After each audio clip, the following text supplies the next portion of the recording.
하나님의 말씀 마가복음 6장 1절에서 6절입니다. 마가복음 6장 1절에서 6절입니다. 같이 읽겠습니다.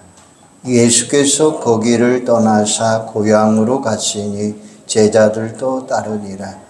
안식일이 되어 회당에서 가르치시니 많은 사람이 듣고 놀라 이르되 이 사람이 어디서 이런 것을 얻었느냐? 이 사람이 받은 지혜와 그 손으로 이루어지는 이런 권능이 어찌 됨이냐? 이 사람이 마리아의 아들 목수가 아니냐? 야고보와 요셉과 유다와 시몬의 형제가 아니냐? 너희들이 우리와 함께 여기 있지 아니하냐 하고 예수를 배척한지라. 예수께서 그들에게 이르시되 선지자가 자기 고향과 자기 친척과 자기 집 외에서는 존경을 받지 못함이 없느니라 하시며 거기서는 아무 권능도 행할 수 없어 다만 소수의 병자에게 안수하여 고치실 뿐이었고 그들이 믿지 않음을 이상히 여기셨더라. 아멘. 여러분, 이런 생각 혹시 해보셨어요? 내 주위 사람들은 하나님의 은혜를 받았다. 하나님의 능력을 체험했다. 이런 말을 많이 하는데 나는 왜 안 될까? 이런 예를 생각해 보죠. 지금 하늘에서 비가 억수같이 내립니다. 그럴 때 그릇을 놓고 뚜껑을 꼭 닫았다고 생각을 한번 해보세요. 빗물이 한 방울도 받지 못할 거예요. 뚜껑을 열어놓아야만이 빗물을 받을 수 있습니다. 그런데 큰 그릇이면 많은 빗물을, 작은 그릇이면 작은 빗물을 받게 됩니다. 여기서 비를 하나님의 은혜라고 생각하고 그릇을 우리의 믿음이라 한번 생각해 보세요. 그러면 어떤 이야기가 됩니까? 믿음이 없으면 하나님의 은혜를 하나도 체험할 수 없습니다. 믿음이 작으면 은혜를 조금밖에 받지 못하고 믿음이 크면 많은 은혜를 받을 수 있다 이 말씀이죠. 이런 말이 있습니다. 하나님은 사람을 차별하지 않지만 믿음을 차별하신다. 하나님은 부자와 가난한 자, 배운 자, 못 배운 자, 남자와 여자, 어른과 아이들 차별하지 않아요. 하지만 믿음이 없고 믿음이 크고 작고는 하나님은 차별하신다는 거예요. 믿음이 있으면 은혜를 받고 믿음이 있으면 하나님의 능력도 체험을 합니다. 그러나 믿음이 없으면 은혜를 받지 못하고 하나님의 은혜도 능력도 체험할 수가 없어요. 그렇다면 믿음이 있어야 하고 가급적으로 믿음이 크면 클수록 좋습니다. 더 큰 은혜를 받고 더 큰 능력을 체험할 수 있기 때문입니다. 이런 원리를 알고 신앙생활하면 하나님의 풍성한 은혜 가운데 승리할 수 있습니다. 오늘 설교 제목이 바로 그거예요. 아무쪼록 큰 믿음을 키움으로 큰 은혜를 받아 날마다 승리의 삶을 사는 여러분들이 되기를 주님의 이름으로 소망합니다. 오늘 본문은 예수님이 공생의 기간 중 고향 나사렛에 갔을 때의 일을 기억하고 있습니다. 예수께서 거기를 떠나사 고향으로 가시니 제자들도 가시니라. 여기서 거기서라는 이야기는 가버나움을 가리키고 있습니다. 예수님은 갈릴리 지방 가버나움에서 많은 이적과 기적을 행하셨습니다. 그런데 고향 나사렛에 가서는 이적을 거의 행할 수가 없었어요. 5절에 보면 거기서는 아무 권능도 행할 수 없으며 다만 소수의 병자에게 안수하여 고칠 뿐이었고, 단순하게 비교해 보면 정말 이상합니다. 가버나움 예수님과 나사렛의 예수님이 다른 분일까요? 그렇지 않습니다. 그 예수님이 그 예수님이에요. 동일한 분이십니다. 그런데 왜 가버나움에서는 이적을 많이 행하셨고 나사렛에서는 이적을 거의 행하지 아니하셨습니다. 불경스러운 표현일지 모르겠지만 예수님이 나사렛에서는 맥을 못 주신 것입니까? 아니면 갑자기 힘이 빠지신 것입니까? 전혀 그렇지는 않아요. 예수님은 항상 동일하신 분이십니다. 예수 그리스도는 어제나 오늘이나 영원토록 동일하신 분이라고 히브리 13장 8절은 말씀하고 있어요. 그렇습니다. 예수님은 살아계신 하나님의 아들, 언제 어디서나 전능하신 분이십니다. 그러면 뭐가 문제입니까? 예수님을 대하는 사람들의 반응이 문제예요. 그거에 따라서 예수님의 능력이 나타나고 혹은 안 나타나는 것입니다. 마가복음 5장에 보면 두 가지 중요한 이적이 있습니다. 하나는 12년 동안 혈루증을 앓던 여인의 치유 사건, 또 하나는 회당장 야이로의 딸을 살리신 사건입니다. 회당장 야이로의 딸이 중병에 걸려 죽어갑니다. 회당장은 가버나움 지역의 유지입니다. 예수님의 소문을 듣고 찾아와서 엎드리며 간청을 합니다. 예수님이 함께 그의 집에 가는데 도중에 예기치 못한 사건이 발생해요. 바로 12년 동안 고통받던 여인이 예수님의 소원을 듣고 온 겁니다. 많은 사람 때문에 접근하기 어려웠지만 예수님을 만나 병을 고칠 요량으로 병든 몸을 이끌고 예수님을 찾아왔습니다. 그런데 막상 가까이서는 두려운 마음이 사로잡혀서 예수님의 옷자락만 만져요. 마음속에 예수님을 하나님의 아들 구주로 믿는 믿음이 있었기 때문이었습니다. 그 순간 예수님의 능력이 그에게 흘러 들어가서 치유의 사건이 일어납니다. 예수님이 이미 그 사실을 알고 계셨고 누가 만졌느냐 물으시며 그 이연을 불러냅니다. 그러자 그는 예수님 앞으로 나와 옷자락을 만졌노라라고 고백을 합니다. 예수님에게 믿음으로 반응한 것이 주요하게 된 것입니다. 그래서 예수님이 칭찬합니다. 마가복음 5장 34절에 보면 예수께서 이르시되 딸아 내 믿음이 너를 구원하였으니 평안히 가라 내 병에서 놓여 건강할지어다 라고 선포하십니다. 이렇게 혈루증 여인을 치유하고 이야기 나누는 동안에 야이로의 딸이 죽었다는 전갈이 옵니다. 소녀가 이미 죽었으니 굳이 예수님 모시고 갈 필요가 없다는 말입니다. 그러자 예수님이 뭐라고 이야기하십니까? 두려워 말고 믿기만 하라. 한번 따라해 주시죠. 두려워 말고 믿기만 하라. 믿음으로 반응하면 이미 죽은 자라도 살 수 있다는 이 말씀이에요. 야이로는 그대로 믿었습니다. 예수님이 그 집에 도착하자 늦게 와서 소용없다는 식으로 사람들은 비웃습니다. 예수님은 보란듯이 소녀에게 다가가서 그 손을 잡고 말씀합니다. 달리다고 소녀야 일어나라. 바로 놀랍게도 주님의 능력으로 그 소년이 살아나게 됩니다. 그 경우도 회당장이 믿음으로 반응했기 때문에 이런 놀라운 일이 생겨났던 것입니다. 이처럼 가버나움에서 많은 이적을 행하셔서 그랬지 그 마을에는 이런 별명이 붙게 됐습니다. 그래서 지금도 성지순례에 가보면 가버나움에 이런 간판이 붙어 있어요. 예수님의 마을 가버나움. 반면 본문을 보면 나사렛에서는 이런 이적들이 나타나지 않는 이유가 뭡니까? 믿음으로 반응하지 않았기 때문이에요. 6절에 보면 그들이 믿지 않음으로 이상히 여기셨더라.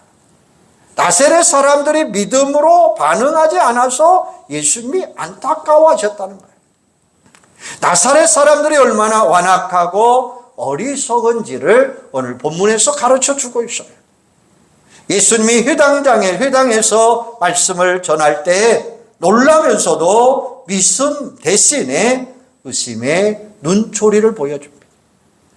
3절에 보면 이 사람이 마리아의 아들 목수가 아니냐, 야고보와 요셉과 유다와 시몬의 형제가 아니냐, 그 누이들이 우리와 함께 여기 있지 아니하냐 하고 예수를 배척한지라. 그들은 예수를 한낱 인간으로 생각했고 하나님의 아들 메시아라고 하는 사실을 받아들이지 않았던 것입니다. 마리아의 아들이라고 부른 것은 육신의 아버지 요셉이 일찍 죽었기 때문이에요. 야고보, 요셉, 유다, 시몬 그리고 누이들, 예수님의 탄생 후에 요셉과 마리아 사이에 태어난 육신의 동생들입니다. 믿음의 눈이 열리지 아니하니까 의심하고 배척을 해버린 것입니다. 여기서 배척했다라고 하는 이 동사를 주목해 보시기를 바랍니다. 그러니까 편견과 의심 때문에 스스로 넘어지고 말았다는 것입니다. 실족한다는 말도 있습니다. 결국 마음이 완악하고 믿음이 없다는 거예요. 그들이 얼마나 완악한지 예수님이 탄식하시면서 이렇게 말씀하십니다. 예수께서 그들에게 이르시되 선지자가 자기 고향과 자기 친척과 자기 집 외에서는 존경을 받지 못함이 없느니라 하시며 라고 말씀하십니다. 나사렛 사람들의 편견과 불신앙이 얼마나 심각했는지 누가복음 4장 28절에서 보면 회당에 있는 자들이 이것을 듣고 다 크게 화가 나서 일어나 동네 밖으로 쫓아내어 그 동네가 건설된 산 낭떠러지까지 끌고 가서 밀쳐 떨어뜨리고자 하되 예수께서 그들 가운데로 서서 지나가시니라 라고 이야기하십니다. 그들은 편견 때문에 믿음이 생기지 않았고 불신앙 가운데 예수님을 반박을 합니다. 예수님을 동네 밖으로 쫓아냈습니다. 낭떠러지로 밀쳐버리려고 합니다. 물론 예수님이 위험찬 모습으로 그들을 헤쳐나갔지만 정말 황당한 일이었어요. 이런 것을 보면 편견과 믿음의 방해가 얼마나 많았는가를 알 수가 있습니다. 편견은 세상의 지식이나 경험에서 생깁니다. 물론 지식이나 경험이 다 나쁜 것은 아니죠. 우리에게 유익할 수도 있습니다. 그런데 성경 말씀과 배치되는 지식이나 경험을 절대시하는 게 문제다라는 말입니다. 예를 들면 이런 것입니다. 학교에서 진화론을 배웁니다. 알량한 지식을 갖고 성경이 맞니 틀리니 판단을 합니다. 그러다 보니까 하나님의 창조를 믿지 못하고 하나님의 존재조차 부정해 버리는 것입니다. 믿음이 생길 수가 없죠. 또 학교에서는 예수님을 4대 성인 중에 하나라고 이야기도 합니다. 보통 사람들보다 조금 더 훌륭한 사람이다라는 거예요. 그러다 보니까 하나님의 아들이라는 사실을 믿지 못하는 거죠. 때로는 성경을 읽다가 자기 생각대로 판단하면서 진리를 믿지 못하는 경우도 있다는 것입니다. 바로 이런 것을 통해서 편견 때문에 예수님에 대해 의심하니까 아무런 역사가 일어나지 않는 것입니다. 오늘 본문에 보면 마태복음 13장 58절에 보면 그들이 믿지 않음으로 말미암아 거기서 많은 능력을 행하지 아니하시리라 라고 말씀해요. 바로 그들에게 믿음이 없어서 예수님이 능력을 행하지 않으셨다라는 것입니다. 그러므로 예수님께 믿음으로 반응하는 게 좋아요. 오직 믿음으로 반응할 때 그 은혜 받고 그 능력을 체험할 줄로 믿습니다. 누가복음 4장에서 예수님이 나사렛 사람들의 불신앙을 지적하면서 언급하신 사건이 두 가지가 있습니다. 하나는 사랍다 과부의 이야기입니다. 하나는 나아만 장군의 이야기입니다. 누가복음 4장 25절에서 보면 사랍다 과부에 대해서 이야기합니다. 내가 참으로 너에게 이르노니 엘리야 시대에 하늘이 3년 6개월간 닫히어 온 땅에 큰 유년이 들었을 때 이스라엘에 많은 과부가 있었으되 엘리야가 그중 한 사람에게도 보내심을 받지 않고 오직 시돈 땅에 있는 사랍다 한 과부의 뿐이었더라 라고 이야기합니다. 이스라엘의 아합 왕 시대의 우상을 숭배했던 왕과 백성에게 하나님의 진노가 임하셔서 비가 내리지 않았습니다. 가뭄이 3년 6개월 동안 지속되었습니다. 그 와중에 하나님이 엘리야와 사랍다 과부를 만나게 하십니다. 그 과부는 아들과 함께 마지막 한 끼를 해먹고 죽으려고 작정을 했습니다. 동에 가루 조금과 병이 기름 조금만 남았습니다. 그때 엘리야가 와서 자기에게 떡을 만들어 달라고 요구를 합니다. 하나님이 그렇게 시킨 거죠. 엘리야 믿음과 과부의 믿음을 테스트한 것입니다. 엘리야는 가난한 과부에게 떡을 요구한 게 인간적으로 곤욕스러웠을 것입니다. 과부 입장에서는 선지자라고 하는 사람이 너무하는가 아닌가 오해할 수도 있을 것입니다. 하지만 두 사람 모두 다 하나님의 살아계심을 믿고 말씀에 순종했습니다. 그러자 엘리야와 과부의 식구가 모두 가뭄 내내 동에 가루가 떨어지지 아니하고 병에 기름이 떨어지지 않아서 너그니 흉년을 이길 수 있었다라고 하는 이야기입니다. 믿음으로 큰 은혜를 체험했다는 사실이죠. 두 번째 사건입니다. 누가복음 4장 27절 이하를 보면 아람 나라의 군대 장관 나아만의 이야기가 나옵니다. 왕의 총애를 받는 제2인자 실세 장관이었던 사람이 나병 환자가 됩니다. 정말 그 자체 다행히 이스라엘 포로 소녀가 부엌대기로 일하다가 주인 마님에게 선지자 엘리사를 만나면 주인이 치유될 것이라 라고 전도합니다. 나아만이 그 말을 전해 듣고 멀리 이스라엘 엘리사를 찾아갑니다. 그런데 나와 보지도 아니하고 요단강에 가서 몸을 7번 씻으라 라고 이야기합니다. 그러자 기분 나빠서 그냥 가려고 했지만 지혜로운 부하들의 만류를 통해서 요단강에 들어갑니다. 몸을 씻는데 1번, 2번, 3번, 4번 아무런 변화가 없습니다.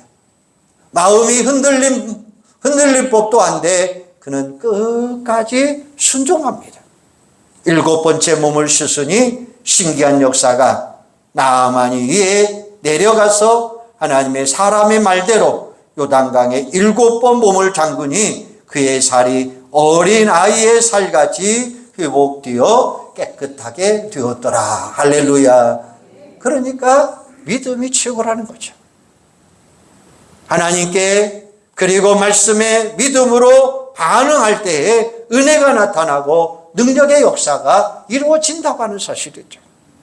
이런 진리를 깨닫고 이제 우리는 믿음의 눈이 열리도록 기도 많이 하시기를 바랍니다. 나 자신의 믿음의 눈이 활짝 열리도록, 그리고 주위 사람들, 친족, 친지, 가족, 이웃, 심지어 많은 사람들에게 믿음의 눈이 열리도록 열심히 기도하시기를 바랍니다. 그럴 때 살아계신 하나님의 놀라운 능력의 역사가 나타날 수 있다는 거예요. 핍박자 사울이 예수 믿는 사람들을 체포하려고 다메섹으로 가다가 부활하신 예수를 만나게 됩니다. 찬란한 빛을 보게 됩니다. 눈이 멀어 침거하게 되고 예수님이 그에게 아나니아라고 하는 제자를 보내어 주십니다. 그리고 그의 눈에 안수하게 하죠. 그때 사울의 눈이 치유되고 다시 회복되는 신기한 일이 벌어집니다. 그의 눈에서 비닐 같은 것이 떨어집니다. 육안의 시련만 회복된 것이 아니라 믿음의 눈이 활짝 열려졌다고 하는 의미죠. 그때부터 예수님의 십자가와 부활을 열심히 믿고 열심히 복음을 전하는 사도가 된 줄로 믿습니다. 종교개혁자 윌리엄 틴테일이라고 하는 사람이 있습니다. 종교개혁 정신의 하나는 자국어 성경을 번역해서 모든 사람들이 읽도록 만드는 것이었습니다. 그는 헬라어 성경을 영어로 번역하는데 죄 아닌 죄로 체포되게 됩니다. 그리고 순교합니다. 하형을 당할 때 그는 이렇게 기도했습니다. 주님, 영국 국왕의 눈을 열어주시옵소서라고 기도했어요. 그 세월이 흘러서 제임스 왕이 주관하게 되었고 영어 성경을 번역하고 출간하게 됩니다. 이게 바로 가장 권위 있는 성경인 영어 성경 킹 제임스 버전입니다. 영국 국왕에게 믿음의 눈이 열리니까 이런 놀라운 일들을 했는데 그 이면을 보면 윌리엄 틴테일의 눈물 어린 기도가 있었다고 하는 사실이죠. 그러므로 우리 자신의 믿음과 눈이 활짝 열리도록 기도하시고 특별히 우리 불신 가족이나 이웃을 위해서 열심히 기도하는 여러분들이 되기를 주님의 이름으로 축원합니다. 아무리 전도하고 회소해도 설득하지 못합니다. 바로 믿음의 눈이 열려져야 돼요. 이를 위해 누군가가 눈물의 기도가 필요하다고 하는 사실이에요. 사도 바울은 성도들의 믿음의 눈이 열리도록 계속 기도했어요. 에베소 1장 88절에 보면 너희 마음의 눈을 밝히사 그의 부르심의 소망이 무엇이며 성도 안에서 그 기업의 영광과 풍성함이 무엇이며 그의 힘의 유력으로 역사하심을 따라 믿는 우리에게 베푸신 능력이 지극히 크심이 어떤 것을 너희에게 알게 하시기를 구하노라 라고 말씀하셔요. 여기에서는 믿음의 눈, 마음의 눈입니다. 바로 믿음의 눈이 점점 밝아져서 구원의 진리를 깨닫고 하나님의 능력을 알고 그 큰 능력으로 체험할 수 있도록 기도하고 있다는 거예요. 그리고 말씀을 계속 들음으로 인해서 믿음을 키워가기를 원하고 있습니다. 말씀을 들어야 믿음이 생기고 또 믿음은 크게 자라날 수 있는 거예요. 그래서 로마서 10장 17절에 보면 그러므로 믿음은 들음에서 나며 들음은 그리스도의 말씀으로 말미암느니라 라고 말씀하셔요. 이렇게 말씀을 들음으로 생긴 믿음으로 구원받고 더 나아가 그 믿음이 되어 하나님의 은혜와 능력의 역사를 체험할 수 있는 여러분들이 되기를 주님의 이름으로 축원합니다. 그림 동화책 가운데 바다가 보고 싶었던 개구리라고 하는 그 이야기가 있습니다. 여기에서 주인공은 꼬마 개구리 앨리스입니다. 그는 작은 연못에서 살아갑니다. 좀 있으신 그는 갈매기에게 갈대 너머 어떤 세계가 있는지 질문을 합니다. 갈매기는 신이 나서 자신이 날아다니면서 보았던 바다며 산이며 넓은 세상 이야기를 해줍니다. 그 말을 듣고 개구리 앨리스는 마음이 부풀었고 마침내 바다를 떠난다라고 하는 이야기입니다. 어쩌면 우리의 모습이 개구리 같을지도 몰라요. 우물 안의 개구리처럼 좁은 안목을 갖고 그게 전부인 양 믿음의 세계를 재현하고 배척합니다. 그러면 스스로 실족할 수밖에 없겠죠. 그래서 하나님의 풍성한 은혜를 받지 못하고 그 능력을 체험할 수 없다는 것입니다. 오랫동안 신앙생활하면서 맨날 그 모양 그 모습으로 살아가고 있는 어리석음입니다. 다른 사람은 은혜도 능력도 체험하면서 승리의 인생을 사는데 똑같은 예수 믿는다고 하면서 나만 믿지 못한다면 이건 얼마나 억울한 이야기입니까? 그러므로 열심히 기도하고 열심히 말씀 듣고 믿음의 눈을 크게 뜨고 더 큰 믿음을 키워가는 우리 성도들이 되시기를 주님의 이름으로 축원합니다. 그러면 놀라운 은혜의 역사를, 승리의 역사를 체험하게 될 줄로 믿습니다. 오늘 본문처럼 나사렛에서는 왜 예수님의 능력이 나타나지 않았을까요? 곰곰이 생각해 보면 믿음으로 반응하지 않았기 때문이라는 거예요.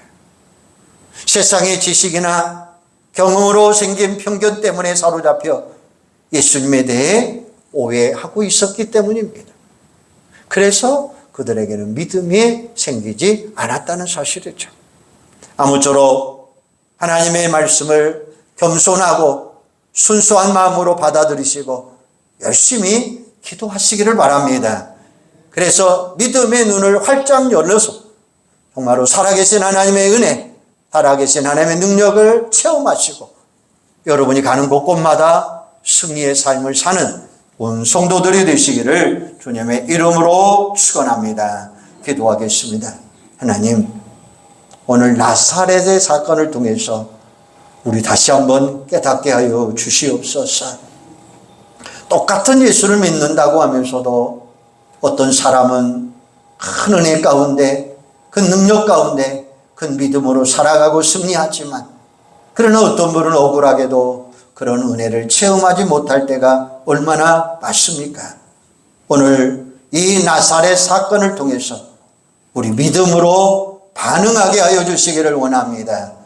지식이나 경험으로 생긴 편견 때문에 사로잡혀서 오해하지 않게 하여 주시고, 아버지 하나님, 오직 말씀을 겸손히 순수한 마음으로 받아들이고 열심히 기도하고 믿음의 눈이 활짝 열려서 살아계신 하나님의 은혜와 능력을 체험할 수 있는 귀하고 복된 자들이 다 되도록 성령님, 우리를 온전하게 사로잡아 주시옵소서. 예수님의 이름으로 기도하옵나이다. 아멘.